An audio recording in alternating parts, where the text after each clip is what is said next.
अस्सलामुअलैकुम, इय्याका नअबुदु व इय्याका नस्तईन। देश में मेरे और क्या है, बस एक तमाशा सा है। कोई लीग कोई तहरीर, देश सारा यूं बट चुका है। मेरे कायद तेरे मुल्क का सारा नक्शा बदल चुका है। जो जिसका है सपोर्टर, लीडर उसको नचा रहा है।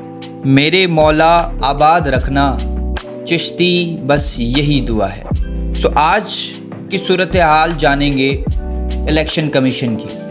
उसमें हम 2 से 3 चीज़ें डिस्कस करेंगे।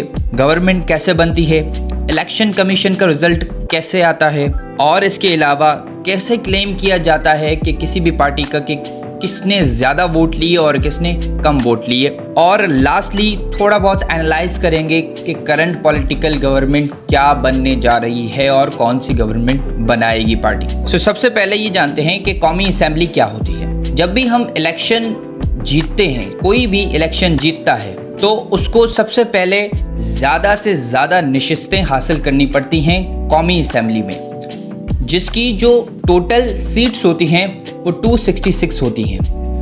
और उसके अलावा कि ऐसे ही हम सूबाई असेंबली की बात करते हैं। सूबाई असेंबली की टोटल सीट्स हैं वो वेरी करती हैं। सिंध की अपनी है, KPK की अपनी है, पंजाब की अपनी है, और ऐसे ही बलूचिस्तान की अपनी है। सो जो नेशनल असेंबली है उनकी जो total length of the seats हैं वो 266 हैं, जिनमें किसी भी पार्टी को maximum amount of the seats जीतनी पड़ती हैं थ्रू वोटिंग सिस्टम।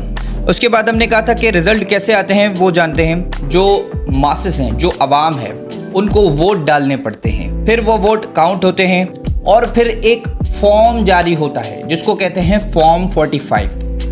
उस फॉर्म के तहत प्रिजाइडिंग ऑफिसर और रिटर्निंग ऑफिसर की साइन होती है कि इस पोलिंग स्टेशन पे इतने वोट पड़े हैं। उसके बाद अब हम PTI का देखते हैं कि PTI पाकिस्तान तहरीक इंसाफ कैसे क्लेम कर रही है कि ये जो maximum amount of the seats हैं वो हमने जीती हैं। तो जैसे कि मैंने पहले बताया कि फॉर्म 45 के मुताबिक पाकिस्तान तहरीक इंसाफ ये क्लेम कर रही है कि उन्होंने ज़्यादा से ज़्यादा सीटें हासिल की हैं। वोटिंग काउंटिंग भी बहुत ज़्यादा स्लो हो गई थी। मैक्सिमम ऑफ द अमाउंट जो लोग हैं, ज़्यादातर इंटरनेशनल मीडिया हो गई, लोग हो गए, ऐसे ही पॉलिटिकल पार्टीज़ हो गई, वो यही कह रही हैं कि बहुत ज़्यादा धांधली हुई हैं। और इंटरनेशनल मीडिया तो यहाँ तक कह रही है कि ये बहुत ही रिजिड इलेक्शन है। और इसके अलावा जो ज़्यादा से ज़्यादा जो कैंडिडेट्स हैं वो ये भी क्लेम कर रहे हैं कि जो सीटें जीती गई हैं वो हमने नहीं जीती, वो किसी और कैंडिडेट ने जीती हैं। इलेक्शन कमीशन उनको फोर्स कर रहा है कि वो ये सीट ले लें। ये आपके सामने वीडियो चल रही है। उससे ज़्यादा वोट आज़ाद उम्मीदवार जो PTI के उनको मिले, और मैं इतना ज़र्फ रखता हूँ कि मैं इस बात का ऐलान करता हूँ कि PTI वहाँ पर उसका हिमायत याफ्ता आज़ाद कैंडिडेट जीता है, और मैं इस सीट को अवेल नहीं करूँगा। एक नेशनल वेव में लोगों ने किसी को भी वोट दिया है तो हम उसका एहतराम करते हैं, और मेरी ये सीट, ये इलेक्शन कमीशन के मुंह पर एक तमाचा भी है। हमारा हक हो, जो जीते उनको जिताओ, जो हारे उनको हराओ। और फिर जो maximum amount of the candidates जो जीते हैं उनको भी फोर्स किया जा रहा है। शहबाज गिल का ट्वीट भी देख लें आप।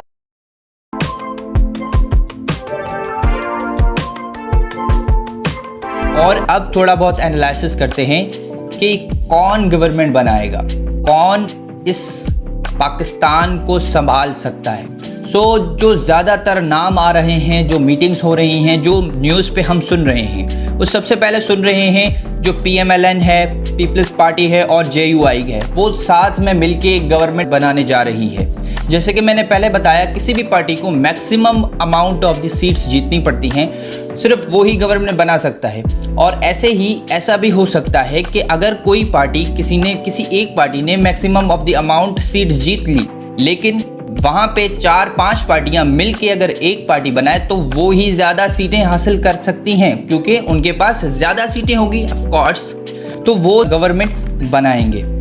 इसमें शहबाज शरीफ की मुलाकात हुई है आसिफ जरदारी के साथ, और वो एक प्रेस कॉन्फ्रेंस भी करने जा रहे हैं जिसमें वो कंसर्न करेंगे डिफरेंट इंडिपेंडेंट कैंडिडेट्स को कि वो आएँ और हमारी पार्टी में शामिल हो जाएं और एक गवर्नमेंट बनाएं। अच्छा जी, इसके बाद अब समझते हैं कि इंटरनेशनल मीडिया का क्या कंसर्न है।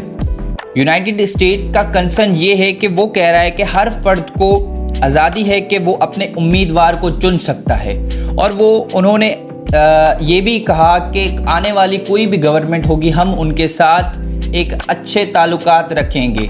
और ऐसे ही यूनाइटेड किंगडम भी कह रहा है कि इतनी ज़्यादा लेट जो इलेक्शन का रिज़ल्ट आ रहा है, इस पे बहुत सारी एलिगेशंस हुई हैं, इनकी जांच पड़ताल की जाए। और ऐसे ही यूरोपियन यूनियन ने कहा कि ये जो धोखाधड़ी हो रही है इस पे सख्त से सख्त कार्रवाई की जाए और इसकी बेहतरीन तहकीकात की जाए। और ऐसी ही कुछ चीज़ें यूनाइटेड नेशन ने भी कही हैं। और ऐसे ही ह्यूमन राइट्स क्या कह रहा है? ह्यूमन राइट्स के मुताबिक जो यहाँ पे सिंबल छीना गया पाकिस्तान तहरीक इंसाफ से, वो एक ह्यूमन राइट के खिलाफ है। अगर किसी धांधली की बात आ रही है तो उस पर बहुत ही सख्त कार्रवाई की जाए और तहकीकात की जाए और वो रिपोर्ट लोगों तक शेयर की जाए।